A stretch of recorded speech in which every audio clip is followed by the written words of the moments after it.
reacting to part 1 of top 30 worst Thomas episodes, and this is the only video we're doing today because knowing me, I'm probably gonna get angry, and I'm probably gonna pause and talk about why I think that, just share my thoughts and opinions. So don't worry, we're still gonna do the scary videos and animated videos. I promise you guys that, but this one is the one I want to do today. So anyways, let's get started. Sorry, there's a hair on my phone case. I hate when that happens. Let's get started. I do not own Thomas and Friends Mattel owns everything. Let's go. Let's see what these 30 worst episodes are. When I did my list for the top 20 favorite Thomas and Friends episodes, I thought that set of videos went pretty well.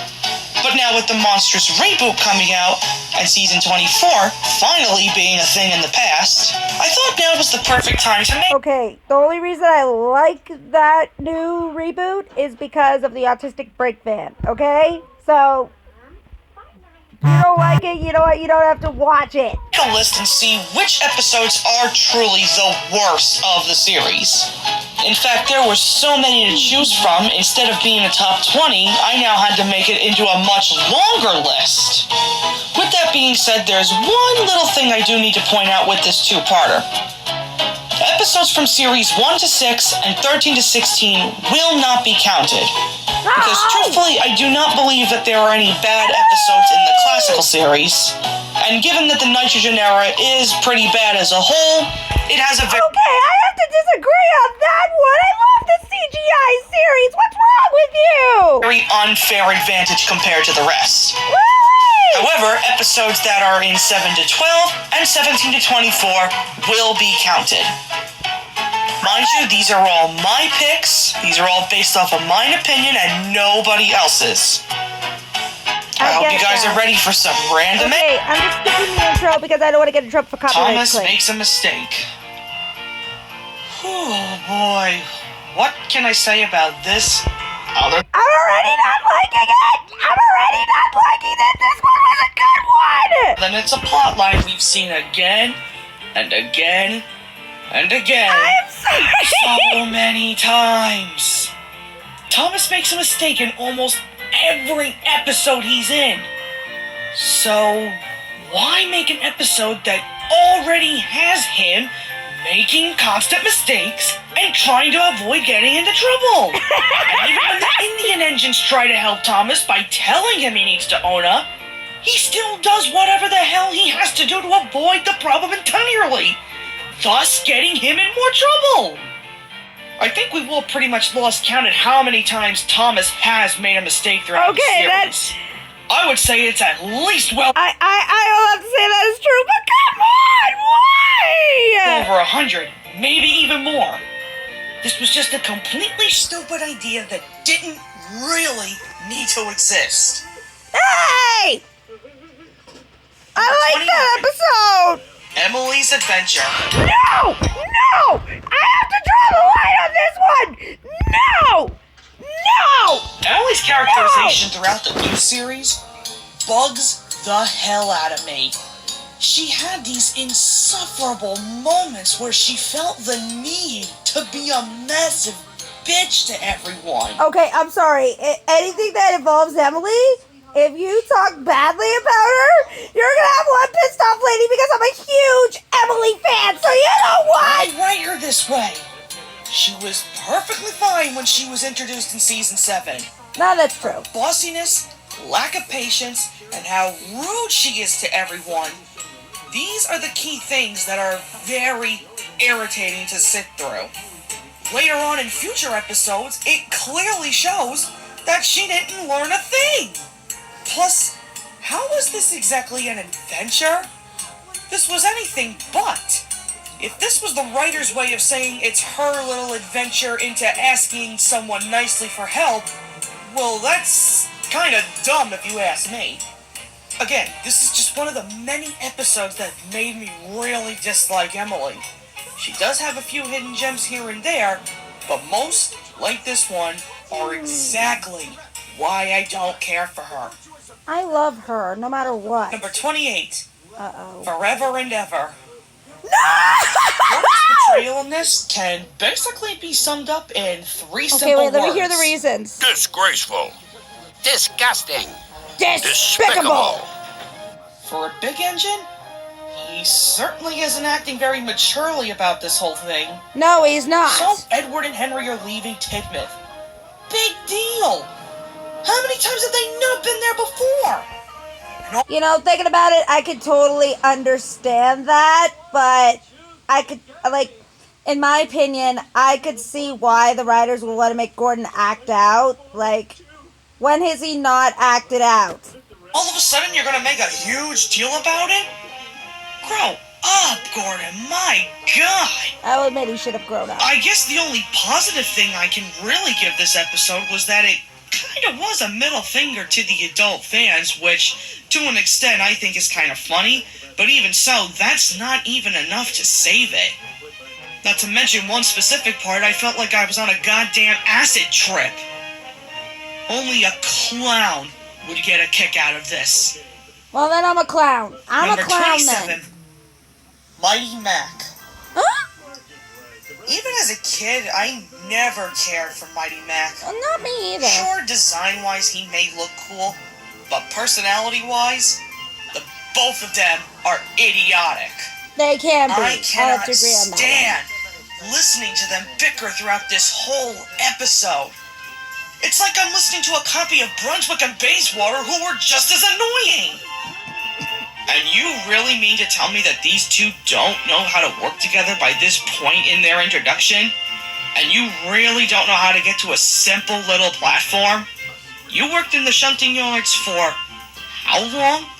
And not for nothing, the piece of advice that Thomas gave you, look at where you want to go, and follow the track that Make will my take bed you and there. clean my Sorry, room. guys. That's what Take out recycling. Sorry, guys. Make my bed and clean my room. Sorry, guys. That's my Drawer and organize checklist. it. Now? Make my bed and clean my room. What? But the biggest gripe I have with this is how their bickering caused a Sorry if a lot of notifications go off. That's my checklist, guys. I will get those done when I do. great But big yeah, sorry if they go landslide. off. Here's a question. How the hell are these two even still working? Get these two out of my sight. I still think Number we could be useful. 26. The magic lamp. Okay, this one I didn't really let's care start for. with the elephant in the room, shall we? There was absolutely no point bringing in Proteus. He is one of the most pointless characters to ever exist. The other thing is, this doesn't exactly feel like a Peter Sam story. No, it does The not. way he behaves all throughout this episode doesn't really make all that much sense. This feels like this would have been better suited for someone like Sir Handel. This season 4 personality would have fit a story like this so much better. Pretty much. And once again, we're back to a 3-strike deal, which... how many times have we seen that plot line already? Many times, Not for I will nothing, say that. But how many times is that incline of theirs broke? Sounds like a piece of crap if you ask me. Just like this complete nonsense of an episode. Number 25, Thomas's Not So Lucky Day. Oh, that's one of my By favorites! far, the stupidest episode from season 24. I don't think I've seen anything more ridiculous than this. Did you really feel the need to shoehorn this Friday the 13th bullshit into the series? We already have 2 lucky episodes. One of them is good, one of them is terrible. Why do we need a third that's twice as bad? Oh, yeah, that's Half true. the shit Thomas even does in this is just stupid. And for the love of God, stop listening to Lorenzo. I have to He's agree. not an expert on this shit. No, he's not! At the end of the day, I don't think Thomas is the one with the bad luck. I think we all are when we were cursed with this horrible episode. I like it either way. I thought it was good. Number 24, Mountain Marvel. I didn't Why see are this one. you bringing up Oh, Proteus this one, again? yes, I remember this He one now. doesn't exist. And even if he did, what did he do that was so special that they just had to make him a freaking statue? To me, Peter Sam does act a bit selfishly, wanting to keep all the glory to himself. He does. You would never see him act this way. No, you Not for wouldn't. nothing, but he has his own delivery to make, and he's too worried about the damn statue. The biggest gripe I have is towards the end, when he tries to pull the churns and the statue. The load just all of a sudden became heavy. You know, he could have done his job and then went back to go and get the damn statue. That's what I And then all of a sudden the hill mysteriously got steep, and then he backed into a random set of buffers that just so happened to appear after all this time. No, no.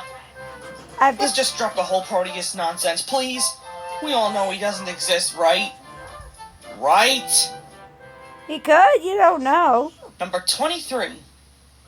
Grudge Match. No! Ever since the Great Race, one! Raoul didn't look like a very interesting character to begin with. No, he wasn't that But interesting. when I will this say episode that. came out, I now despise him. This entire time, he's held a grudge against Thomas for beating him in the Great Race, and he's now this desperate to beat him at something. Okay, Are you I'm sorry. Why do I agree with him on this? kidding me? I don't even know why Thomas agreed to do all those dumb things with Raoul in the first place. Yeah! I will say, towards the end when Raoul snaps his chain and dangles off the rails, I really wouldn't have cared if he fell, if I'm being completely honest. That would serve him right, trying to prove he's the greatest by wasting his and Thomas's time with these stupid games. Pretty much. Number 22. Oh, no. Rocky Rescue. No! That's one of my favorites! That's one of my favorites! Are you kidding me? I don't even like the concept of the Sodor Search and Rescue Team for one, and this just proves how incompetent they are as a team. Since season 14, you mean to tell me that these guys really don't know how to work together? I'm not buying it. Not for nothing, but these characters are hardly even around anymore. Belle, Flynn, and Butch are so underused. Captain's a nobody at this point. I'm surprised they're even bothering to keep him around still. Rocky is just here and there. Personally, the only one I really care about on this team is Harold. I could really give a damn about the rest. I mean, if all of them are really worried about who's better at what when there's an emergency to deal with, then this team needs to take a freaking hike. Number I don't care what he 21, says about that one. I like it. The Man in the Hills. Huh? This story doesn't even make any sense. How did this man in the hills all of a sudden become such a huge deal to the narrow gauge engines? All it really is just a silhouette in the rocks. Lame! And what even are these special gifts you're going to give to Mr. Percival? Decorations, flowers, balloons, and banners? These are not real presents! But the one thing that I absolutely hate about this is how the engines knew they had all this work to do, and yet they foolishly stayed waiting for Thomas to basically outdo them in giving Mr. Percival the best present. Meanwhile, Thomas is just grabbing people left and right, thinking that they're this imaginary figure when they have all this food to make for the party. Typical Thomas for you, am I right? Yeah, typical Thomas, This was I will a say dumb that. idea that once again did not need to exist. That's his opinion, and I respect that. Number 20. Topped off Thomas. Why is this even a thing? Racing and talking to the wind? I'm biting my lip on this one. I'm biting my lip on this one. I think you're ready for the loony shed there, Thomas. The wind doesn't have magical ears where it can actually hear you. Along with the race with Spencer, did the both of them not realize how dangerous that is? Of course not. You two are too busy trying to see who's faster. And this whole chasing a hat thing, once again under the 3-strike rule, is just dumb. It's just a hat. I'm sure SDH has plenty of them stashed in a closet somewhere. Yeah, watch the Royal Legend Not an episode. exaggeration to look this fancy to a small T. Give me a break. Either go and get a new hat, or don't go at all. Simple. Number 19. Push me, pull you. Skarloey has definitely had his fair share of bad episodes, but this one completely tops them all. What we have here is yet another character trying to keep all the fun to themselves, plus it's also a case of trying to prove who's stronger for a small portion. This bickering between Skarloey and Rheneas was not needed, and neither was this bullshit tug-of-war game. Especially if Rheneas just ends up helping Skarloey later on in the episode. Pretty My much. biggest problems with this are as follows. First, I'm not buying that the Puppet Show special was a heavy load. Nothing on those trucks looks even remotely close to being heavy. Yeah, so pretty Skarloey much. could have easily stopped. Second, how did Skarloey suddenly lose control again when he met up with Rusty? And what the hell is Rusty's logic when he hears Skarloey calling? He stops in the middle of the damn tracks! Oh, stupido! And don't you just love how the points were conveniently set towards the pond?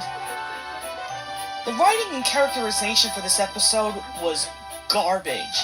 I would say this is probably the worst of Season 12. Well, I respect that. Number 18. Thomas and the Billboard.